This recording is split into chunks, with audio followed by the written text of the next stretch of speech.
I have Rick Strew with me, of course. He's your disability rep here. Always good to see you, Likewise. sir. Likewise, Tom. Okay, when it comes to Social Security claims and things like that, there are times you have to go before a judge. You have a hearing of sorts. There's more than one way to skin a cat when it comes to that sort of thing. Yeah, there most definitely is. And a lot of people get scared of the hearing process. Sure. They'll abandon their claim. They'll give up before they get there. Let me say this first of all. Okay. In my opinion, the judge hearing is the most meaningful part of the process. You get to speak to the decision maker directly. You have that interaction back and forth.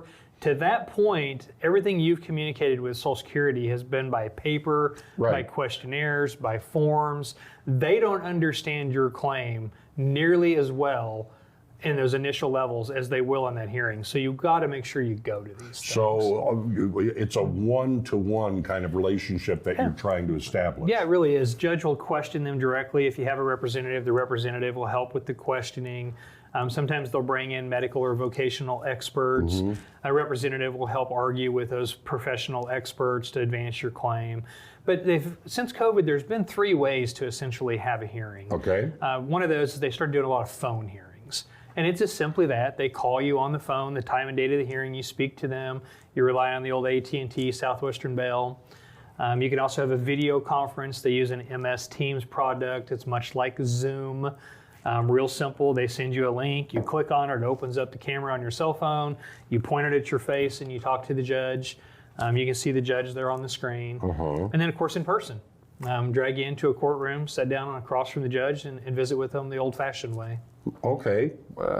Any advantages, one over the other? I mean, I tend to like the face-to-face myself. Yeah. If I were in that situation. Well, and I would too, right? I mean, it's a life-changing event. If you get approved for disability or if you don't, I certainly want to have that face-to-face personally. But, I don't suffer from crippling anxiety. I don't have PTSD issues. I'm not riddled with agoraphobia. Yeah. Getting up and leaving the house isn't a big deal to me. It is to a lot of my clients. Sure. And so, if you have those anxiety disorders or agoraphobia, those are fantastic workarounds to just have the telephone call, not have to have that interaction, not run into people in the public that upset you. Days like the last couple, if it snows 6, 7, 8 inches, you don't have to get out and fight the weather. That's obviously an anxiety-producing event for a lot of people. Overall, phone hearings are easy.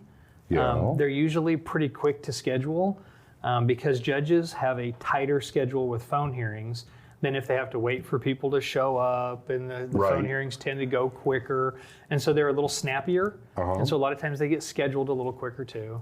Isn't it sometimes better just to have a judge be able to see you, though? Well, it is, and this is the other workaround. You can have video hearings where you can see the judge on the computer screen. There's still no travel. Couple problems with them, though, is Southwestern Bell and AT&T have the phone system down really well. Internet, not so well, especially in the areas outside of Springfield. So if the internet doesn't work that day for whatever reason, a lot of times the judge won't just switch you to a phone hearing. They'll reschedule your hearing for another video hearing. And realistically, that's sometimes 3-4 month delay. And that can produce more anxiety too. It certainly can, and it just it takes longer to get the process resolved. So there are some problems with those. The other option is to go in for an in-person hearing. What is your role then? Being a disability rep, and what is your role in this? Because I can speak to the judge, but where do you fit in there? Yeah, it's the same thing. I mean, we help with the questioning of the claimant. We help respond to any testimony that we don't like in the claimant. We get to circle back, clean those things up. There's still vocational and sometimes medical experts in the hearing that testify about facts of the case. We still have the opportunity to contest those, to refute them, to elicit other testimony. So the role's the same because the process is the same. Okay. I appear by video or by teleconference too, in the event the claimant selects one of those. The other option is you go in person. And for some people, it's just a better option. People that have nervous tics or have anxiety issues or have shakes or tremors, it shows a lot better. It does take a little longer to get those scheduled sometimes. Just sometimes they work better for people, and you like to have that interaction face-to-face, one-on-one. Is that something you can also recommend to a client? It would be better if you did it this way. It is, and when you get in there, talk to people, read medical records, you get a pretty good feel for what people's capacities are, right? I mean, it's part of what I do is judge people's capacities and try to help in pointing out their limitations. And so, I have some input, and we can kind of guide people. Some judges I prefer in person versus video, that sort of thing too. Lawyers do the same thing. It's old hat. We've been around, and so we have some insight as to what might work out the best in the end. People want to be able to speak to you, set up an appointment, whatever it might be. How do they do that? Yeah, the 417-812-6698 is direct to my desk. We obviously want to be approachable. I think that's the way this should start.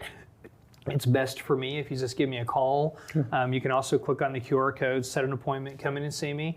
Just like when we're talking about judges, some people want to come in and see you face to face, and I'm happy to do that as well. All right, Roy, thank you so much. There's the man you want to call. Your disability rep, Roy Rickstrew.